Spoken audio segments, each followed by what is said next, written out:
नमस्कार। The fraud news and views network में आपका स्वागत है। आज मैं आपसे बात करूंगा बुलडोजर के बारे में। बुलडोजर आजकल बहुत चर्चा में है। मैंने सोचा जरा इस पर तफसील से बात की जाए आप सबसे। वैसे बुलडोजर काफ़ी पहले से अस्तित्व में है, लेकिन बुलडोजर को सबसे अधिक प्रसिद्धि 2022 के चुनाव मिली।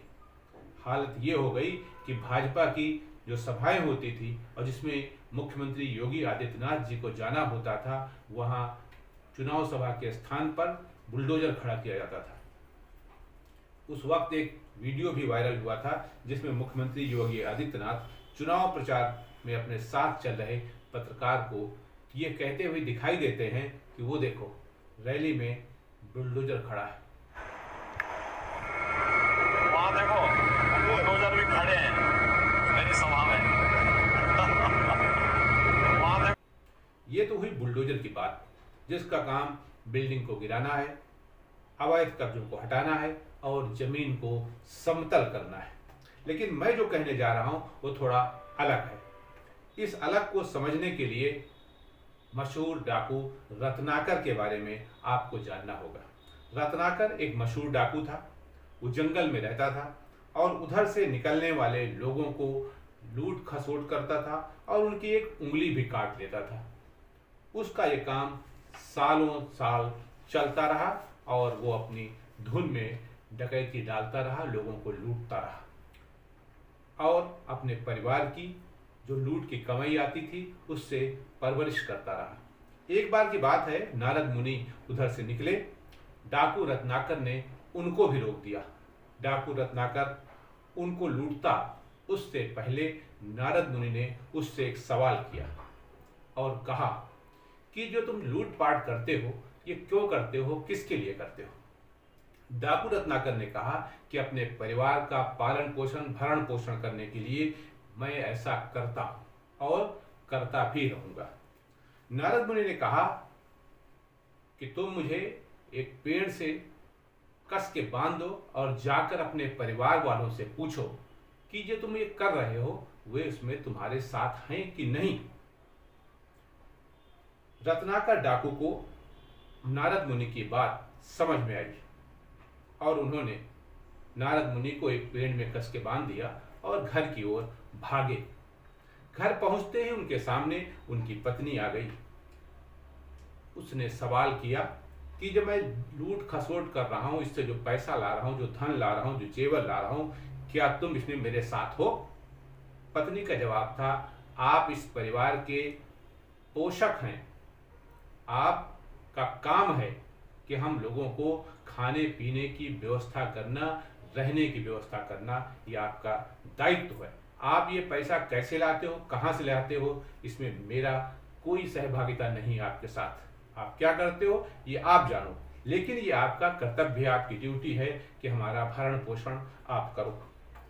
पत्नी का जवाब सुनकर रत्नाकर डाकू के पैरों के नीचे की जमीन निकल गई।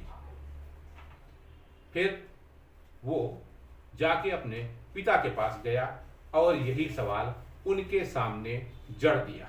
पिता का जवाब था कि जो तुम ये कृत्य कर रहे हो इसके लिए तुम सीधे सीधे जिम्मेदार हो, मैं नहीं। ये आपका कर्म है और जैसे जो कर्म करता है उसको उसका भोगना पड़ता है। पूर्व जन्म में जो किया था वो अब भोग रहे हो, आप जो करोगे वो आगे भोगोगे। मेरा इससे कुछ भी लेना देना नहीं है, क्योंकि तुम्हारे कर्मों का फल तुम्हें ही भुगतना पड़ेगा, मुझे नहीं।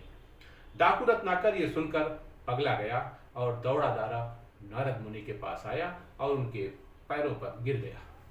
उसने कहा कि महाराज मेरा मार्गदर्शन करिए, मेरी तो आंखें खुल गई। इस दुनिया में कोई नहीं मेरा, जिनके लिए मैं सब कर रहा था उन्होंने सीधे सीधे हाथ उठा दिए और कह दिया कि मैं इसके लिए जिम्मेदार नहीं हूं, आप जो करते हो आप जानो।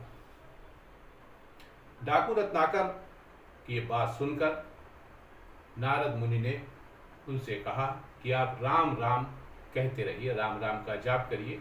उसने कहा मैं अनपढ़ हूं, मैं तो ये कर नहीं पाऊंगा। तो उन्होंने कहा ठीक है, राम राम नहीं कह सकते हो, मरा मरा कह सकते हो।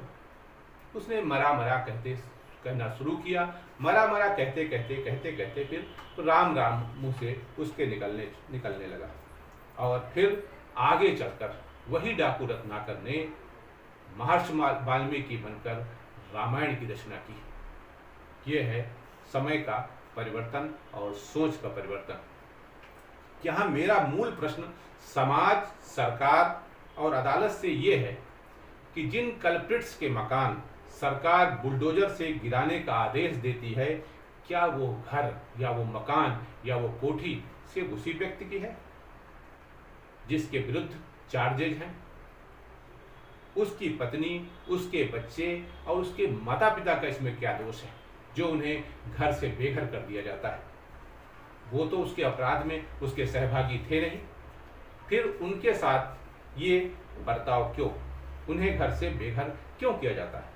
भारतीय दंड संहिता यानी कि आईपीसी में तमाम ऐसी धाराएं हैं जिनके जरिए दोषी व्यक्ति को सजा दी जा सकती है। मैं अपने इस शो में किसी भी कुकृत्य करने वाले अभियुक्त या अपराधी की उसकी कमियों पर न तो पर्दा डाल रहा हूं, न उसे दूध का धुला साबित करने का प्रयास कर रहा हूं। मैं तो सिर्फ तथ्य सामने रख रहा हूं कि अगर अपराध निलंबित इंस्पेक्टर जगत नारायण सिंह ने गोरखपुर में किया था, तो जब उनका घर यहाँ लखनऊ के चनाहट साइड में गिराया गया तो उसमें उनके परिवार का क्या दोष है?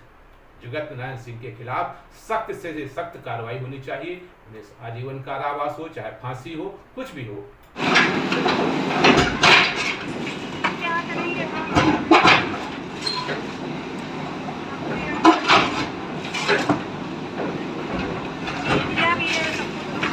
परिवार का इसमें कोई रोल नहीं था, इसलिए परिवार के साथ ऐसा व्यवहार नहीं होना चाहिए। जिस मकान को गिराया जाता है उसमें और भी परिवार के लोग रहते हैं। जगत नारायण सिंह एक उदाहरण मात्र है। इस तरह के हजारों हजार ऐसी घटनाएं हैं जिनमें मकानों पर बुलडोजर चला दिए जाते हैं और वो वहाँ घर में रहने वाले तमाम लोग बेघर हो जाते हैं। मेरी इस बात से तमाम विद्वत जन जो हैं सहमत कतई नहीं होंगे, लेकिन शायद न्याय का तकाजा यही है कि सजा दोषी को मिले, निर्दोष को नहीं। मैं ये नहीं कहता कि बुलडोजर न चले, बिल्कुल चले, अंधाधुंध चले, लेकिन चले तो मार्ग और बाजारों में अतिक्रमण करने वालों के ऊपर चले, अवैध कार और टैक्सी स्टैंड जो बनाकर सड़क पर कब्जा किए हैं उनके ऊपर चले, तो भ्रष्ट नौकरशाही तथा अपराधियों और असामाजिक तत्वों को संरक्षण देने वालों, घुन की तरह समाज और सिस्टम को खोखला करने वालों के ऊपर बुलडोजर चलना चाहिए।